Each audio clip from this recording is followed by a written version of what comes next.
പ്രിയമുള്ളവരെ, നിങ്ങൾക്കെല്ലാവർക്കും ക്രിസ്തുയേശുവിൽ എൻ്റെ സ്നേഹ വന്ദനങ്ങൾ. ഇന്ന് ഞാൻ ഒരു ഉപദേശ വിഷയം, അതിപ്രധാനമായ ഒരു ഉപദേശ വിഷയത്തിൻ്റെ ഒരു 7 പ്രത്യേകമായ വസ്തുതകൾ നിങ്ങളുടെ മുമ്പാകെ ചൂണ്ടിക്കാണിക്കുവാൻ കർത്താവിൽ ആഗ്രഹിക്കുകയാണ്. അത് മറ്റൊന്നുമല്ല, കർത്താവായ യേശു ക്രിസ്തുവിൻ്റെ ഉത്ഭവത്തെ സംബന്ധിച്ച്, ക്രിസ്തു ലോകത്തിലേക്ക് മനുഷ്യന്റെ രക്ഷകനായി വരുന്നു എന്നുള്ള ആ വലിയ ഉപദേശ വിഷയത്തിന്റെ വിശുദ്ധ വേദപുസ്തകത്തിലെ പ്രാവചനികമായ തെളിവുകളെ സംബന്ധിച്ചുള്ള 7 വസ്തുതകളാണ് ഞാൻ ചൂണ്ടിക്കാണിക്കുവാൻ ആഗ്രഹിക്കുന്നത്. ഈ ലോകത്തിൽ ഇന്ന് വരെ ജനിച്ച് ജീവിച്ച് മഹാന്മാരായി തീർന്ന് മരിച്ച് മൺമറഞ്ഞിട്ടുള്ള ലക്ഷോലക്ഷം ആളുകൾ, രാഷ്ട്രീയ മണ്ഡലം, താത്വിക മണ്ഡലം, സാംസ്കാരിക മണ്ഡലം, വിദ്യാഭ്യാസ മണ്ഡലം, സാമൂഹിക പരിഷ്കർത്തന മണ്ഡലം, ഇങ്ങനെ എല്ലാ മണ്ഡലങ്ങളും ഉണ്ടായിട്ടുണ്ട്. ഈ സകല മണ്ഡലങ്ങളിലും മനുഷ്യൻ വാസ്തവത്തിൽ ആ നിലയിൽ ഉന്നതന്മാരായി ജനിച്ച് ജീവിച്ച് മൺമറഞ്ഞിട്ടുണ്ട്. എന്നാൽ ലോക ചരിത്രത്തിൽ ചരിത്ര പുരുഷനായി, ചരിത്രത്തിന്റെ നാഴികക്കല്ലായി, ചരിത്രത്തിന്റെ നെടുന്തൂണായി വിശ്വചരിത്രത്തിൽ നിലകൊള്ളുന്ന ലോകൈക രക്ഷകനായ യേശു ക്രിസ്തുവിന്റെ ജനനം സംബന്ധിച്ച് പറയുമ്പോൾ, ലോകത്തിലെ ഏതെങ്കിലും മഹാന്മാരുടെ ജനനത്തോടോ അവരുടെ ജീവിതത്തോടോ അവരുടെ ജീവിത പ്രകൃതങ്ങളോടോ അവരുടെ ആളത്വത്തോടോ തുലനം ചെയ്യാൻ കഴിയാത്ത നിസ്തുല്യനായ വ്യക്തിയാണ് കർത്താവായ യേശു. യേശു ക്രിസ്തുവിന്റെ ജനനത്തെക്കുറിച്ച് വളരെ നൂറ്റാണ്ടുകൾക്ക് മുമ്പ് തന്നെ വിശുദ്ധ വേദപുസ്തകത്തിൽ തിരുവെഴുത്തുകളിൽ പ്രവചനമായി രേഖപ്പെടുത്തിയിട്ടുണ്ട്.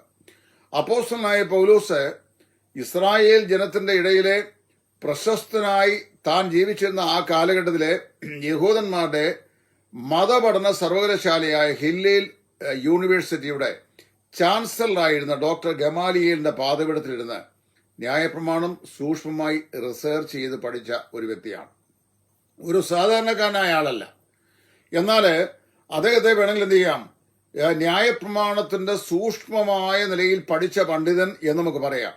അങ്ങനെ പഠിച്ച വ്യക്തിയാണ് അപ്പോസ്തലനായ പൗലോസ്. അവ വളരെ വ്യക്തമായി വേദപുസ്തകത്തിൽ എഴുതിയിട്ടുണ്ട്. ഞാൻ ഗമാലിയേലിന്റെ പാദപീഠത്തിലിരുന്ന് ദൈവത്തിന്റെ ന്യായപ്രമാണം അത്യന്തം സൂക്ഷ്മതയോടെ അഭ്യസിച്ച വ്യക്തിയാണെന്ന് പൗലോസ് തന്നെ പറയുന്നുണ്ട്. ഈ പൗലോസ് അപ്പോസ്തലൻ കൊരിന്ത്യർക്ക് എഴുതിയ 1-ാം ലേഖനം 15-ാം അധ്യായത്തിന്റെ 2-ാം വാക്യത്തിൽ ഇപ്രകാരം എഴുതി വച്ചിട്ടുണ്ട്: നമ്മുടെ കർത്താവായ യേശു തിരുവെഴുത്തുകളും പ്രകാരം ജനിച്ചു, കർത്താവായ യേശു തിരുവെഴുത്തുകളും പ്രകാരം മരിച്ചു, കർത്താവായ യേശു തിരുവെഴുത്തുകളും പ്രകാരം 3-ാം നാൾ ഉയർത്തെഴുന്നേറ്റു. എഴുതപ്പെട്ടിരിക്കുന്ന തിരുവെഴുത്തുകൾക്ക് അനുസൃതമായി ലോകത്തിൽ ജനിച്ച്, എഴുതപ്പെട്ട തിരുവെഴുത്തുകൾ പോലെ ലോകത്തിൽ ജീവിച്ച് മരിച്ച്, എഴുതപ്പെട്ട തിരുവെഴുത്തുകൾ പോലെ മരിച്ചവരിൽ നിന്ന് ഉയർത്തെഴുന്നേറ്റ് ജീവിക്കുന്ന വ്യക്തിയാണ് ലോക പ്രശസ്തനായ ലോകൈക രക്ഷകനായ കർത്താവായ യേശു. ഈ യേശു ക്രിസ്തുവിനെ സംബന്ധിച്ച്, അവന്റെ ഉത്ഭവത്തെക്കുറിച്ച് വിശുദ്ധ വേദപുസ്തകത്തിൽ പ്രവചനാത്മാവിൽ മുൻകൂട്ടി പറഞ്ഞിട്ടുള്ള 7 കാര്യങ്ങൾ ഈ സമയത്ത് ഞാൻ സംഗ്രഹമായി ഓർപ്പിച്ച് ഇന്നത്തെ മെസ്സേജ് ഇവിടെ കൺക്ലൂഡ് ചെയ്യാം. 1, ക്രിസ്തു ഇസ്രായേൽ എന്ന് പറയുന്ന ജനതയിൽ നിന്ന് ആഗതനാകും. സംഖ്യാപുസ്തകം 24-ാം അധ്യായത്തിന്റെ 17-ഉം 18-ഉം വാക്യങ്ങളിൽ നാം വായിക്കുന്നത് ഇങ്ങനെയാണ്: യാക്കോബിൽ നിന്ന് ഒരു നക്ഷത്രം ഉദിക്കും, ഇസ്രായേലിൽ നിന്ന് ഒരു ചെങ്കോൽ ഉയരും. യാക്കോബിൽ നിന്ന് ഒരു നക്ഷത്രം ഉദിക്കും, ഇസ്രായേലിൽ നിന്ന് ഒരു ചെങ്കോൽ അത് ഉയരും. ഇത് കർത്താവായ യേശു ക്രിസ്തുവിന്റെ ഉത്ഭവത്തെക്കുറിച്ച് മുൻപ് കൂട്ടി പറഞ്ഞതാണ്. ആരാണ് ഇത് പറഞ്ഞിരിക്കുന്നത്? ദൈവദാസനായ മോശയാണ്. എപ്പോഴാണ് പറഞ്ഞിരിക്കുന്നത്? BC 1100 അടുത്ത കാലഘട്ടം. ഇസ്രായേലിനെയും കൊണ്ട് മരുഭൂമിയിലേക്ക് ഇങ്ങനെ വന്ന് അവരുടെ യാത്രാമധ്യേ ദൈവം വെളിപ്പെടുത്തിക്കൊണ്ടുള്ള വെളിപ്പാടുകളെ രേഖയാക്കിയ ഇങ്ങനെ വരുന്ന മോശ എഴുതി വെക്കുകയാണ്: യാക്കോബിൽ നിന്ന് നക്ഷത്രം ഉദിക്കും, ഇസ്രായേലിൽ നിന്ന് ഒരു ചെങ്കോൽ ഉയരും. ക്രിസ്തു അബ്രഹാമിന്റെയും ഇസ്ഹാക്കിന്റെയും യാക്കോബിന്റെയും ദാവീദിന്റെയും വംശാവലിയിൽ ഒരു യഹൂദനായി ജനിച്ചു എന്നാണ് വിശുദ്ധ മത്തായിയുടെ സുവിശേഷം 1:1 കൊണ്ട് മനസ്സിലാക്കാൻ സാധിക്കുന്നത്. അപ്പോൾ സംഖ്യാപുസ്തകം 24-17-18 വാക്യങ്ങളിൽ കർത്താവായ യേശു ക്രിസ്തു ഇസ്രായേലിൽ നിന്ന് ജനിക്കും എന്ന് പറഞ്ഞിട്ടുള്ള പ്രവചനത്തിന്റെ നിവൃത്തിയായി മത്തായി സുവിശേഷകന്റെ അധ്യായം 1-ാം അധ്യായം 1-ാം വാക്യത്തിൽ പറയുകയാണ്: അവൻ അബ്രഹാമിന്റെയും യിസ്ഹാക്കിന്റെയും യാക്കോബിന്റെയും ദാവീദിന്റെയും വംശാവലിയിൽ ഒരു യഹൂദനായി ജനിച്ചു. 2, ക്രിസ്തു ജനിക്കേണ്ടത് യഹൂദ ഗോത്രത്തിൽ ദാവീദിന്റെ സന്തതിയായിട്ടാണ്. എവിടെയാണ് എഴുതിയിരിക്കുന്നത്? ഉൽപ്പത്തി പുസ്തകം 49 അധ്യായം 10 വാക്യം. യാക്കോബ്, അതായത് ഇസ്രായേൽ, തന്റെ 12 മക്കളെയും അനുഗ്രഹിക്കുന്ന അനുഗ്രഹ വാചകങ്ങൾ എഴുതിയിരിക്കുകയാണ്. 12 മക്കളെയും നിരത്തി നിർത്തി അവരെ ഓരോരുത്തരെയും സംബന്ധിച്ച്, അവരുടെ ഭാവിയെ സംബന്ധിച്ച് പ്രവചനാത്മാവിൽ യാക്കോബ് പറഞ്ഞ് അവരെ അനുഗ്രഹിക്കുകയാണ്. അനുഗ്രഹിക്കുമ്പോൾ പറയുകയാണ്, അവകാശമുള്ളവൻ വരുവോളം രാജചെങ്കോൽ യഹൂദയിൽ നിന്നും അവന്റെ കാലുകൾക്ക് ഇടയിൽ നിന്നും നീങ്ങി പോകുകയില്ല എന്നാണ്. Until the Shiloh comes the sceptre shall not be taken away between his thigh എന്നാണ് ഇംഗ്ലീഷ് ചെയ്യുന്നത്. അവിടെ അണ്ടിൽ ഷൈലോ എന്ന് പറയുന്നത് കർത്താവായ യേശു ക്രിസ്തുവിനെ കുറിച്ചാണ്. യെശയ്യാപ്രവാചന പുസ്തകം 11:1 നാം വായിക്കുന്നു, ഇശായിയുടെ കുറ്റിയിൽ നിന്ന് ഒരു മുള പൊട്ടിപ്പുറപ്പെടും, അവന്റെ വേരുകളിൽ നിന്നുള്ള ഒരു കൊമ്പ് ഫലം കായ്ക്കും. ഈ പ്രവചനങ്ങൾ നമ്മുടെ കർത്താവായ യേശു ക്രിസ്തുവിൽ ചരിത്രത്തിൽ നിവർത്തിക്കപ്പെട്ടതായി നാം വായിക്കുന്നു. യേശു ക്രിസ്തു ജനിച്ചത് ഇസ്രായേലിന്റെ 12 മക്കളിൽ ഒരുവനാകുന്ന യഹൂദയുടെ തലമുറയിൽ, യഹൂദ ഗോത്രത്തിൽ ദാവീദിന്റെ വംശാവലിയിലാണ്. ലൂക്കോസ് 1:31 മുതൽ 33 വരെയുള്ള വാക്യങ്ങളിൽ ഈ പ്രവചന നിവർത്തി പരിശുദ്ധാത്മാവ് രേഖപ്പെടുത്തിയിട്ടുണ്ട്. ക്രിസ്തുവിന്റെ ജനനം ഇസ്രായേൽ സമൂഹത്തിൽ നിന്നായിരിക്കും. 2, ക്രിസ്തു ജനിക്കുന്നത് യഹൂദ ഗോത്രത്തിൽ ദാവീദിന്റെ സന്തതിയായിട്ടായിരിക്കും. 3, മീക്ക പ്രവാചകന്റെ പുസ്തകം 5 അധ്യായത്തിന്റെ 2 വാക്യം. ക്രിസ്തു ജനിക്കുന്ന സ്ഥലം യഹൂദയിലെ ബേദലഹീമിലായിരിക്കും. മീക്ക 5:2 ഇങ്ങനെ വായിക്കുന്നു, നീയോ ബേദലഹീം എഫ്രാത്തെ, നീ യഹൂദ സഹസ്രങ്ങളിൽ ചെറുതായിരുന്നാലും ഇസ്രായേലിന് അധിപതിയായിരിക്കേണ്ടുന്നവൻ എനിക്ക് നിന്നിൽ നിന്ന് ഉത്ഭവിച്ചു വരും. അവന്റെ ഉത്ഭവം പണ്ടേ ഉള്ളതും പുരാതനമായതും തന്നെ. Is going fourth is of the old എന്നാണ് ഇംഗ്ലീഷ് ചെയ്യുന്നത്.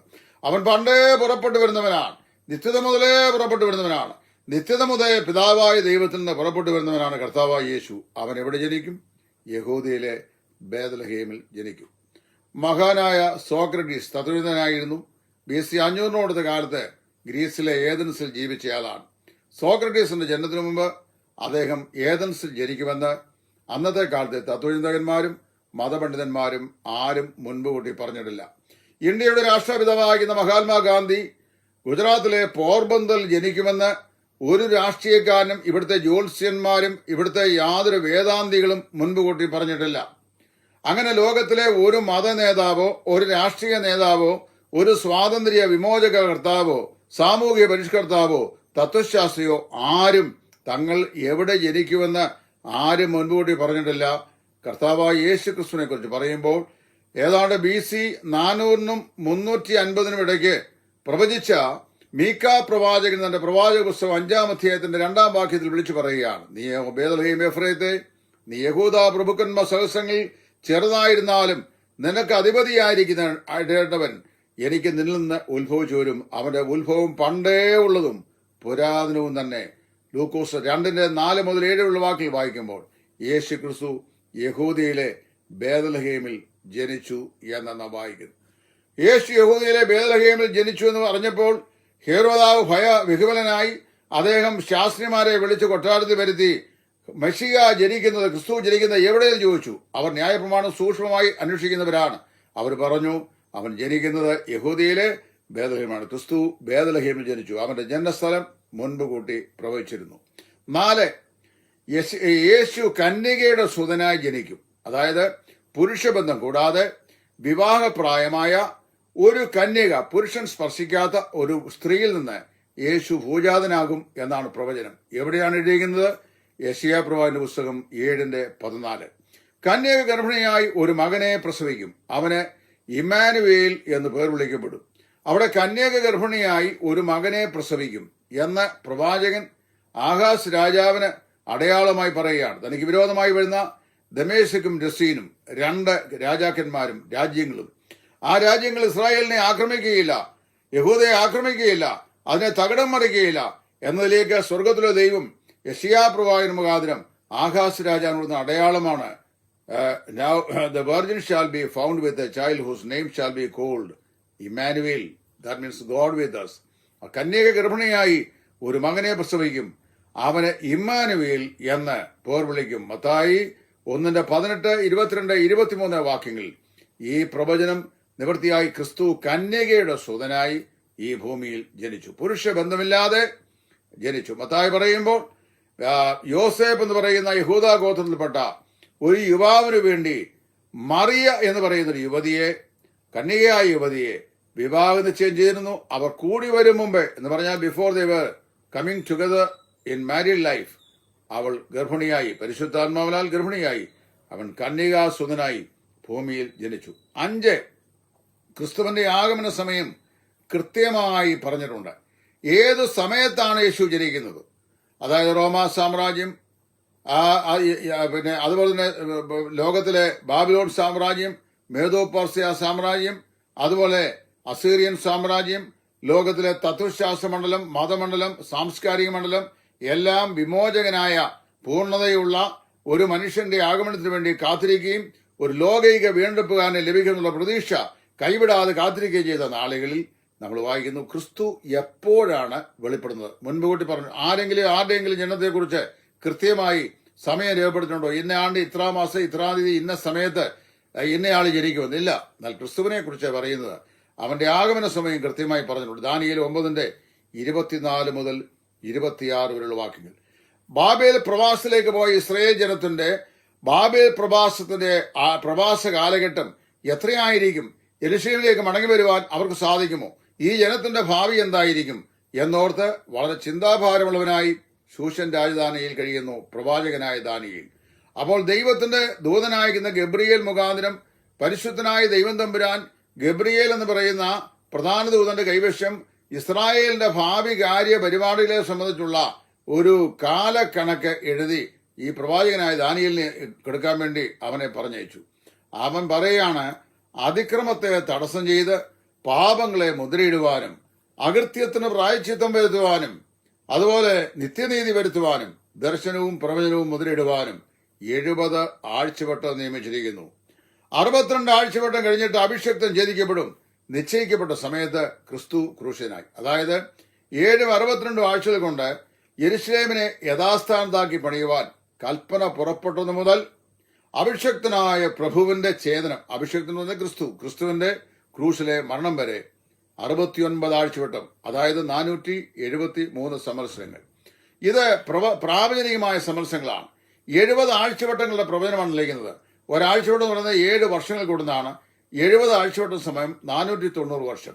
490 വർഷത്തില് ഒരാഴ്ചവട്ടം 70ാമത്തെ ആഴ്ചവട്ടം ഡിഡക്ട് ചെയ്താൽ ബാക്കി കിട്ടുന്നത് 69 ആഴ്ചവട്ടം, 483 സംവത്സരം.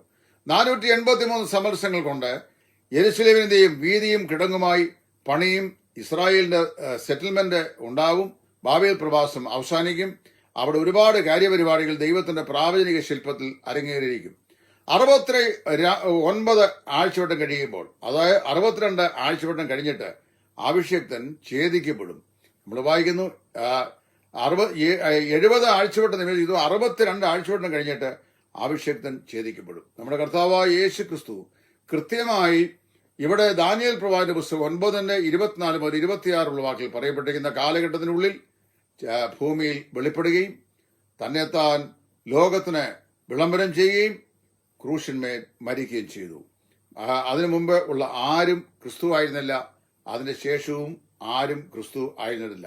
6, ക്രിസ്തുവിന്റെ ആഗമനത്തെക്കുറിച്ച് വിളംബരം നൽകാൻ ഒരു മുന്നോടി ഉണ്ടായിരിക്കും എന്ന് പ്രവാചകൻ മുൻകൂട്ടി പറഞ്ഞിട്ടുണ്ട്. ഇതാ ഞാൻ എനിക്ക് മുമ്പായി എന്റെ ദൂതനെ അയക്കുന്നു, അവൻ വന്ന മരുഭൂമിയിൽ അവന് വേണ്ടി വഴി നിരപ്പാക്കും. ഇതാണ് യെശയ്യാ പ്രവാചകൻ പറയുന്നത്. യെശയ്യാ 40:3.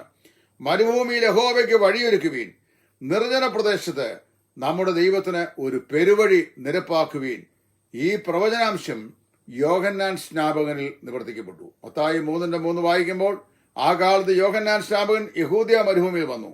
അവ പറഞ്ഞു, ഇതാ കാലം തികഞ്ഞു, ദൈവരാജ്യം വരുന്നു, നിങ്ങൾ മാനസാന്തരപ്പെടുവീൻ. എന്റെ പിന്നാലെ ഒരുവൻ വരുന്നുണ്ട്, അവൻ എന്നേക്കാൾ വലിയവനാണ്, ശ്രേഷ്ഠനാണ്, എനിക്ക് മുമ്പേ ഉള്ളവനാണ് എന്ന് യോഹന്നാൻ വിളംബരം ചെയ്തു. യോഹന്നാനായിരുന്നു യെശയ്യാ പ്രവാചകൻ 40-ാം അധ്യായം 3-ാം വാക്യത്തിൽ മുൻപ് കൂട്ടി പ്രവചിച്ച ആ പ്രവാചക കേസരി. അപ്പോൾ യേശു ക്രിസ്തുവിന്റെ ആഗമനത്തിന് മുന്നോടിയായി അവന്റെ ശുശ്രൂഷകൾക്ക് വഴിനിരത്തുവാൻ യോഹന്നാൻ സ്നാപകൻ എന്ന പ്രവാചകനെ ദൈവം അയക്കുമെന്ന് ക്രിസ്തു ജനിക്കുന്നതിന് ഏതാണ്ട് 700 വർഷം മുമ്പ് പ്രവാചകനായ യെശയ്യാവ് മുഖാന്തരം മുൻപ് കൂട്ടി അറിയിച്ചിരുന്നു. 7ാമത്തെ പ്രവചനം മശിയ, അതായത് ക്രിസ്തു ദൈവമായിരിക്കും.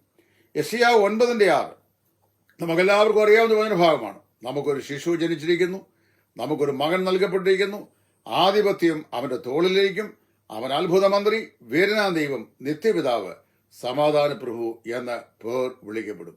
അപ്പൊ ഈ പാഠഭാഗത്ത് കർത്താവായ യേശു ക്രിസ്തു ദൈവമാണെന്ന് സ്ഥാപിക്കുകയാണ്. യോഹന്നാൻ 1:14 നാം വായിക്കുന്നു, ഞങ്ങൾ അവന്റെ തേജസ് ദൈവത്തിൽ നിന്നുള്ള ഏകജാതനായവന്റെ തേജസ്സായി കണ്ടു. അതിനു മുമ്പ് പറഞ്ഞിട്ടുണ്ട്, വചനം ജഡം ധരിച്ച് കൃപയും സത്യവും നിറഞ്ഞവനായി നമ്മുടെ ഇടയിൽ പാർത്തു. ഞങ്ങൾ അവന്റെ തേജസ് ദൈവത്തിൽ നിന്നുള്ള ഏകജാതനായവന്റെ തേജസ്സായി കണ്ടു. കർത്താവായ യേശു സാക്ഷാൽ ദൈവം.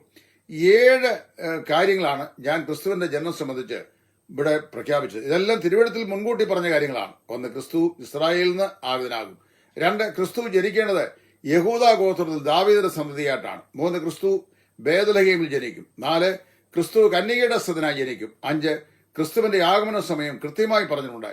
യെരുശലേമിനെ യഥാസ്ഥാനത്താക്കി പണിയുവാൻ കൽപ്പന പുറപ്പെടുന്ന മുതൽ BC 444 മുതൽ 69 ആഴ്ചവട്ടം, അതായത് 483 വർഷം കഴിയുമ്പോൾ അഭിഷേക്തനായ ക്രിസ്തു ഛേദിക്കപ്പെടും. അത് ചരിത്രത്തിൽ അങ്ങനെ തന്നെ സംഭവിച്ചു. 6, ക്രിസ്തുവിന്റെ ആഗമനത്തിന്റെ വിളംബരം നൽകുവാൻ മുന്നോടിയായി ഒരു പ്രവാചകൻ വരും, അവൻ യോഹന്നാൻ സ്നാപകനാണ്. 7, അവതരിക്കാൻ പോകുന്ന ക്രിസ്തു മെസ്സിയായിരിക്കും, അതായത് ദൈവമായിരിക്കും. യെശയ്യാവ് 9:6 നമുക്കൊരു ശിശു ജനിച്ചിരിക്കുന്നു, നമുക്കൊരു മകൻ നൽകപ്പെട്ടിരിക്കുന്നു, ആധിപത്യം അവന്റെ തോളിലേക്കും, അവൻ അത്ഭുതമന്ത്രി, വീരനാം ദൈവം, നിത്യപിതാവ്, സമാധാന പ്രഭു എന്ന പേർ വിളിക്കപ്പെടും. ഞാൻ ഈ പറയുന്ന കാരണം, ഇന്ന് എന്നോടൊരാൾ ചോദിച്ചതിന്റെ മറുപടിയായി പറയുന്നത്, ലോകത്തിൽ ഒരു മനുഷ്യന്റെയും ഒരവതാര പുരുഷന്റെയും ജനനം, ജീവിതം, ശുശ്രൂഷകൾ, മരണം, അടക്കം, മരണാനന്തര അനുഭവങ്ങൾ ഇതൊന്നും മുൻപ് കൂട്ടി പ്രഖ്യാപിച്ചിട്ടില്ല. ഞങ്ങൾ പ്രസംഗിക്കുന്ന ലോക രക്ഷകൻ, ഏകരക്ഷകൻ കർത്താവായ യേശു ക്രിസ്തുവിന്റെ ജനനത്തെ സംബന്ധിച്ച് മുൻപ് കൂട്ടി വിശുദ്ധ തിരുവെഴുത്തുകളിൽ ഉൽപ്പത്തി പുസ്തകം മുതൽ മലാഖി പുസ്തകം വരെ പ്രഖ്യാപിച്ചിട്ടുണ്ട്. അതുകൊണ്ടാണ് പൗലോസ് പറഞ്ഞത്, നമ്മുടെ കർത്താവായ യേശു തിരുവെഴുത്തുകളും പ്രകാരം ജനിച്ചു, കർത്താവായ യേശു തിരുവെഴുത്തുകളും പ്രകാരം മരിച്ചു, കർത്താവായ യേശു തിരുവെഴുത്തുകളും പ്രകാരം 3-ാം ദിവസം ഉയർത്തെഴുന്നേറ്റു. മുന്നെഴുതപ്പെട്ട തിരുവെഴുത്തുകളുടെ നിവർത്തി എന്ന വണ്ണം ലോകത്തിൽ കാലത്തിന്റെ സമ്പൂർണ്ണതയിൽ സ്ത്രീയുടെ സന്തതിയായി അവതരിച്ച് മനുഷ്യവർഗത്തിന്റെ മുമ്പാകെ തന്നെത്താൻ സ്വർഗത്തിൽ ഇറങ്ങി വന്ന ജീവനുള്ള അപ്പമാണെന്ന് പരസ്യമായി പ്രഖ്യാപിച്ച്, ഞാൻ തന്നെ വഴിയും സത്യവും ജീവനുമാകുന്നു, ഞാൻ രക്ഷയുടെ വാതിലാകുന്നു, ഞാൻ സാക്ഷാൽ ദൈവമാകുന്നു എന്ന് പ്രഖ്യാപിച്ചുകൊണ്ട് മനുഷ്യവർഗത്തിന്റെ പാപത്തിനു വേണ്ടി ക്രൂശിന്മേൽ കയറി മരിച്ച് അരിമത്തയിലെ യോസേഫിന്റെ കല്ലറയിൽ സംസ്കരിക്കപ്പെട്ട് 3-ാം ദിവസം ഉയർത്തെഴുന്നേറ്റിരിക്കുന്ന ഈ കർത്താവായ യേശു തികച്ചും എഴുതപ്പെട്ടിരിക്കുന്ന തിരുവെഴുത്തിന്റെ നിവർത്തിയായി ലോകത്തെ സന്ദർശിച്ച സ്വർഗത്തിന്റെ പുരുഷൻ, അവൻ ലൗകിക രക്ഷകനാണ്. ഈ കർത്താവായ യേശു ക്രിസ്തുവിൽ നിങ്ങൾ വിശ്വസിച്ചാൽ നിങ്ങൾക്ക് ആത്മരക്ഷ, വിശ്വസിച്ചില്ലെങ്കിൽ നിത്യമായ ശിക്ഷാവധി. കർത്താവിൽ വിശ്വസിച്ച് രക്ഷിക്കപ്പെട്ട് ദൈവമക്കളായി തരുവാൻ, ഭാവി ഭാസുരമാക്കുവാൻ സ്വർഗം ഈ വചനങ്ങൾ കൊണ്ട് നിങ്ങൾക്ക് ഏവർക്കും കൃപ നൽകട്ടെ എന്ന് പ്രാർത്ഥിച്ച് നിങ്ങൾക്ക് നന്ദി പറഞ്ഞുകൊണ്ട് തൽക്കാലം നിർത്തുന്നു. ദൈവം ഏവരെയും അനുഗ്രഹിക്കട്ടെ.